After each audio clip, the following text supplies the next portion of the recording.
Hello, नमस्कार दोस्तों। मैं आप सभी का यूट्यूब चैनल पे स्वागत करता हूँ। दोस्तों, हम लोग जिस शेयर के बारे में आज जानकारी लेना चाह रहे हैं, उस शेयर का चलिए सबसे पहले हम लोग बैलेंस शीट देख लेते हैं। और बैलेंस शीट में हम लोग देखेंगे इक्विटी कैपिटल, रिजर्व, उसके बाद में बोरोइंग। तो चलिए दोस्तों, देर ना करते हुए हम लोग स्क्रीन पे चलते हैं। तो मार्च 2022 में इसका इक्विटी कैपिटल था 27.22%, सॉरी 27.22 करोड़ का। और मार्च 2023 में 27.22 करोड़ का ही है। और मार्च 2024 में भी 27.22 करोड़ का ही इसका इक्विटी कैपिटल है। अब रिजर्व देखते हैं। तो मार्च 2022 में इसका रिजर्व है 2.02 करोड़ का इसका रिजर्व है।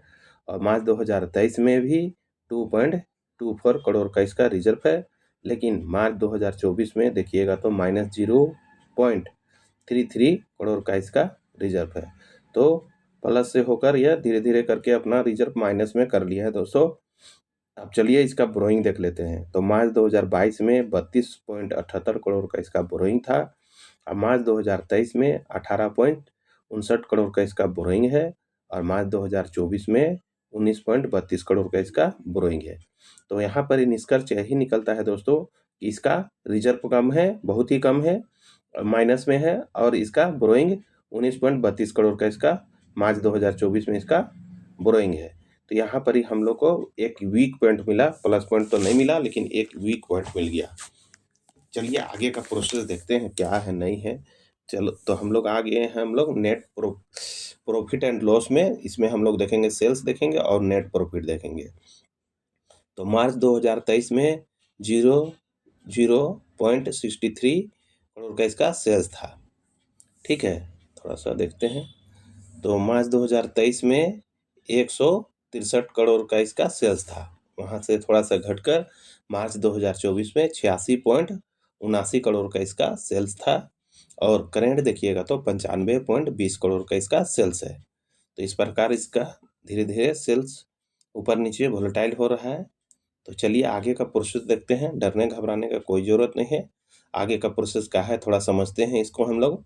तो मार्च 2023 में इसका सबसे नीचे में देखिए नेट प्रॉफिट। तो मार्च 2023 में इसका प्रॉफिट था 0.22 करोड़ का। और मार्च 2024 में देखिएगा तो -2.58 करोड़ का इसका नेट प्रॉफिट था। और करेंट देखिएगा तो -1.34 करोड़ का इसका प्रॉफिट था, नेट प्रॉफिट। तो नेट प्रॉफिट भी थोड़ा सा इसमें माइनस में है। तो यहाँ भी थोड़ा सा हम लोग को वीक पॉइंट मिल गया।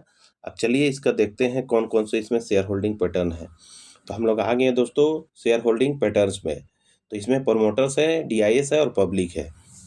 तो प्रमोटर्स का होल्डिंग है दिसंबर 2023 में 65.76%। और मार्च 2024 में भी 65.76% ही है। और जून 2024 में भी 65.76% का होल्डिंग है।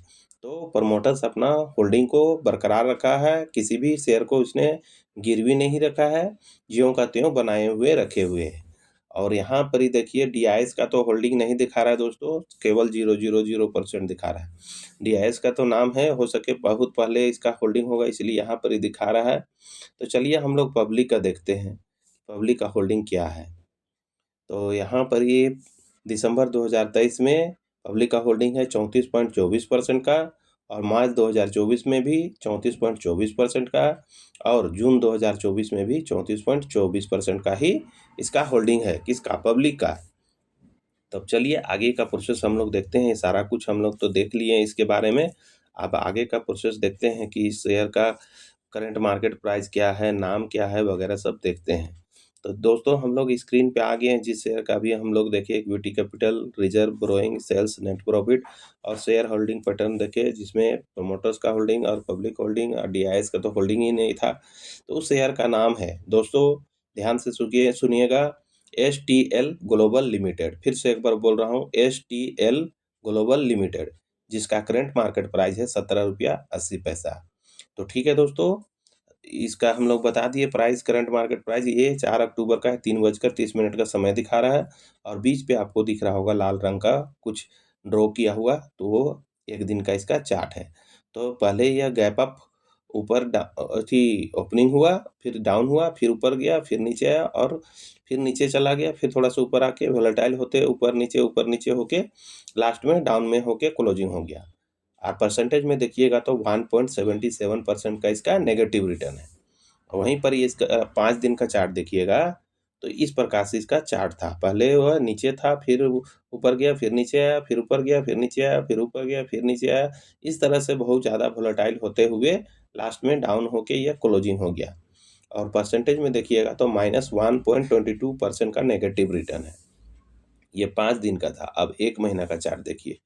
तो 1 महीना का चार्ट पहले ये नीचे था, धीरे-धीरे करके ऊपर गया, फिर धीरे-धीरे करके आके बहुत नीचे चला के वहीं पर ही क्लोजिंग हो गया। आप परसेंटेज में देखिएगा तो -12.32% का नेगेटिव रिटर्न है। वहीं 6 महीना का इसका देखिएगा तो 6 महीना का इस प्रकार था चार्ट। पहले एक ही रेंज पे कॉन्सन्ट्रेट होते हुए धीरे-धीरे, धीरे-धीरे करके बढ़ते गया और एक समय ऐसा आया कि बहुत ज़्यादा ऊपर चला गया, लेकिन जैसे ऊपर गया उसी प्रकार से नीचे भी आ गया और लास्ट में नीचे जाके क्लोजिंग हो गया। फिर भी अगर परसेंटेज में देखिएगा तो 6 महीना में यह 13.74% का रिटर्न बना के दे दिया। अब चलिए इसका हम लोग मार्केट कैप देख लेते हैं। तो इसका मार्केट कैप है 52.21 करोड़ का। फिर से एक बार बोल रहा हूँ दोस्तों, मार्केट कैप है 52.21 करोड़ का इसका मार्केट कैप है। और हाई देखिएगा तो 18 रुपया 48 पैसा और लो देखिएगा तो 17 रुपया 26 पैसा। तो इस प्रकार से इसका सारा कुछ हम लोगों ने देख लिया। अब चलिए हम और आप थोड़ा सा इसके बारे में डिस्कस कर लेते हैं, क्या है नहीं है, उसके बारे में जानकारी ले लेते हैं। तो ये जो कंपनी है STL ग्लोबल लिमिटेड, जिसका करंट मार्केट प्राइस है 17 रुपया 80 पैसा, 4 अक्टूबर 3:30 का यह समय दिखा रहा है दोस्तों। तो दोस्तों यह शेयर बहुत अच्छा नहीं है तो बहुत ख़राब भी नहीं है। आप लोग चाहे तो इसे अपने से जांच पड़ताल करके ठोक बजा के देख लीजिए। यदि जचता है, पसंद पड़ता है तो आप इसे थोड़ी-थोड़ी मात्रा में बाय कर सकते हैं। देखिए दोस्तों, इसका जैसा इसका प्राइस है उस हिसाब से यह शेयर अपने स्थान पे बहुत ही अच्छा है। क्योंकि दोस्तों अगर यह सब चीज़ इस शेयर का अच्छा रहता तो आज यह 17 रुपया 80 पैसा पे ट्रेड नहीं करता। इसका प्राइस कुछ अलग ही होता, हो सके 100, 200, 500 इसका प्राइस रहता।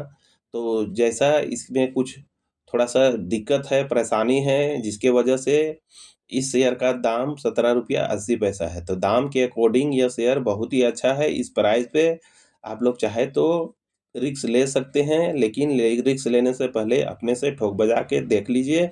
जचता है, पसंद पड़ता है तभी जाके इस शेयर को आप बाय कर करिएगा।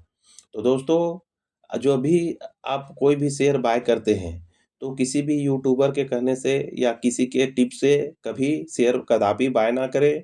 क्योंकि दोस्तों यह शेयर मार्केट है, कभी भी पैसा आपका लूज़ हो सकता है। इसलिए आपसे कहना चाहूँगा कि जब भी आप कोई भी शेयर बाय करते हैं, तो अपने रिस्क पे, अपने दम पे, अपने रिसर्च पे बाय कीजिए। ताकि कल होके आप किसी यूट्यूबर को ब्लेम नहीं कीजिएगा। ऐसा करने से आपका फाइनेंशियल लॉस नहीं होगा। तो देखिए दोस्तों, मेरे अकॉर्डिंग तो इस प्राइस पे ये शेयर काफ़ी अच्छा है, लेकिन मेरे अकॉर्डिंग अच्छा है तो ज़रूरी नहीं है कि आपके अकॉर्डिंग भी अच्छा होगा। इसलिए आप अपने से इसको जाँच-पड़ताल कर लीजिए, ठोक बजा के देख लीजिए, पूरा सैटिस्फाई हो लीजिए, संतुष्ट हो लीजिए, उसके बाद में ही थोड़ी-थोड़ी मात्रा में बाय कीजिएगा। तो ठीक है दोस्तों, सारा कुछ आपसे मैं डिस्कस कर लिया हूँ। आप लोग चाहे तो अपने से रिसर्च करके तब जाके बाय कीजिएगा। तो सारा कुछ मैंने इस वीडियो में इस शेयर के बारे में रख दिया हूँ। अब जैसा आपको अच्छा लगता है वैसा कीजिएगा, क्योंकि दोस्तों पैसा आपका है तो अंतिम डिसीजन भी आप ही का होगा। इसलिए जैसा अच्छा लगता है वैसा कीजिएगा। ये मैंने तो सारा कुछ रख दिया, आईना की तरह साफ है। आप लोग चाहे तो इसे बाय कर सकते हैं, चाहे तो छोड़ भी सकते हैं। जैसा अच्छा लगे वैसा कीजिएगा। तो ठीक है दोस्तों, इतना ही कहकर मैं इस वीडियो का अंत करता हूँ। जाने से पहले सभी दोस्तों से कहना चाहूँगा कि अगर यह वीडियो आपको नॉलेजेबल लगा या फिर शिक्षा के उद्देश्य से बढ़िया लगा, तो आप इस वीडियो को लाइक, शेयर एंड सब्सक्राइब कर दीजिएगा दोस्तों। इतना ही कहकर मैं इस वीडियो का अंत करता हूँ। धन्यवाद दोस्तों। जय हिंद।